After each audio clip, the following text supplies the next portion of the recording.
Aziz görücüler salam. Umid edeceğim ki yerde basanız sağlıkta yaşapıyorum basanız. Ben Sağlancı Şamali'den ve Köplenç Sağlancı yolunun işini kimler ediyor biliyorsunuz. Aziz, güçlü, kudretli Türkmen doğallarımız var. Her yürük var burada. Gel sanatı. Hemen şurada. Namıkla işliyorsun şurada. Dayanın size.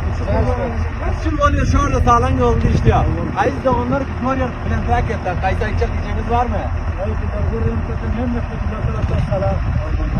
Valla ödeden bereketini hoş geldiniz. Sağlamlığa gördüğünüz Ana var. İkinciden misafir dağlarımıza çıkarırsa böyle şey varsa onu böyle bir ötene tane kalan. Bakar bana bakın hoş oldum. Ben onlar gördüm işliyor. Gördüm gelmeyi Türkmen ve kaysı velayetlerden Bilagi Uzvali Akça.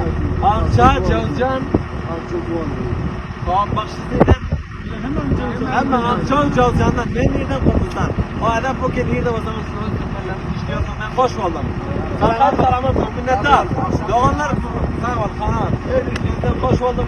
Bana işte onlar böyle işliyor Allah bir ara. Zahmet tartıyamadı şu arada sağlamda işliyorlar. Namıkla hop kankiriyden bulan yaxşı iş yolda.